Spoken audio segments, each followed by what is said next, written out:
Hello friends, मैं हूं फरहान और स्वागत है आपका हमारे चैनल मिस्टीरियस यूनिवर्स में। और आज हम बात करेंगे भानगढ़ के किले के बारे में।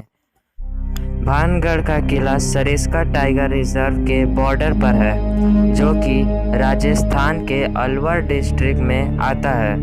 भानगढ़ का किला 17वीं शताब्दी में बनाया गया था और वह भूतिया होने की वजह से पूरे भारत में मशहूर है। यहाँ तक कि archaeological survey of India ASI ने भी वहाँ पर लोकल और टूरिस्ट को रात को जाने से मना कर दिया है। भानगढ़ का किला सुनते ही दिल में दहशत की घंटियाँ बजने लगती हैं। आखिर भानगढ़ का रहस्य क्या है? क्या यहाँ वाकई भूतों का बसेरा है या सिर्फ सुनी सुनाई बातें? क्या वाकई यहाँ रात में आने वाला वापस नहीं जाता? बड़ी तादाद में लोग यहाँ घूमने के लिए आते हैं, लेकिन रात होने से पहले ही वापस चले जाते हैं। आसपास के लोग कहते हैं कि रात के वक्त यहाँ पायल की आवाज़ें सुनाई देती हैं और घुंघरूओं की गूंज भी। यह किला भूतिया कैसे बना, इस बारे में कई कहानियाँ सुनाई जाती हैं।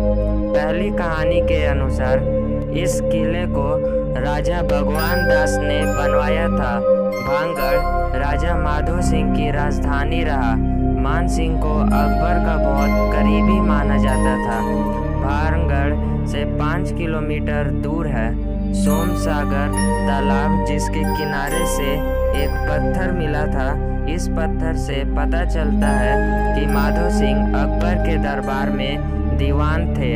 सोमेश्वर मंदिर और गोपीनाथ मंदिर की कुछ नक्काशियाँ अच्छी हैं। मान्यताओं के हिसाब से एक बुरे जादूगर ने श्राप दिया था, जिसके वजह से वहाँ सब खत्म हो गया। ऐसा कहा जाता है कि भानगढ़ की राजकुमारी रत्नावती बहुत सुंदर थी और इसी सुंदरता पर एक तांत्रिक विदा था। जिस दुकान में राजकुमारी के लिए इत्र जाता था, वह उस दुकान में गया और उस बोतल पर जादू कर दिया जो राजकुमारी के लिए भेजी जाने वाली थी। राजकुमारी को वह बोतल मिली भी, लेकिन वह बोतल एक पत्थर पर गिरकर टूट गई। जादूगर ने ऐसा जादू किया था, इत्र लगाने वाले यानी राजकुमारी उसे प्यार करने लगती। अब इत्र उस पत्थर पर लग गया था और पत्थर लुढ़कता हुआ सीधे जादूगर की तरफ बढ़ने लगा और जादूगर उसके नीचे कुचला गया। लेकिन मरने से पहले उसने भानगढ़ की बर्बादी का श्राप दे दिया था। उसके कुछ दिन बाद ही वहाँ एक युद्ध हुआ और भानगढ़ तबाह हो गया और यहाँ रहने वाले सभी लोग मारे गए। दूसरी कहानी मुताबिक यहाँ एक साधु रहते थे और महल के बनते वक्त उन्होंने चेतावनी दी थी कि महल की ऊंचाई कम रखी जाए ताकि उसकी परछाई साधु के तपस्थल तक न आए।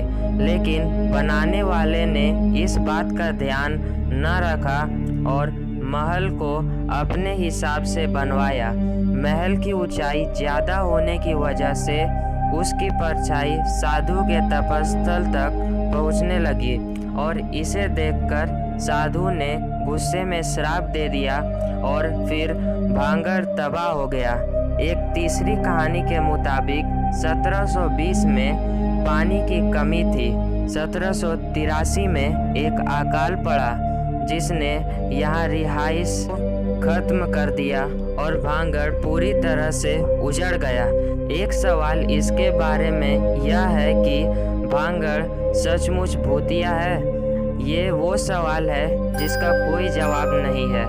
मानने वाले मानते हैं और जो इसे नहीं मानते वह इसे कल्पना करार देते हैं। किंवदंतियों पर भरोसा करे तो महल श्रापित है और आत्माओं का यहाँ वास है, लेकिन जो नहीं मानते वो इसे वहम कहते हैं। सच चाहे जो भी हो, लेकिन भानगढ़ को गूगल पर काफ़ी सर्च किया जाता है और बड़ी तादाद में लोग यहाँ आते हैं। तो दोस्तों यही था भानगढ़ का रहस्य। अगर यह वीडियो आपको अच्छा लगा तो इसे लाइक और कमेंट करें और इस चैनल को सब्सक्राइब भी ज़रूर करें।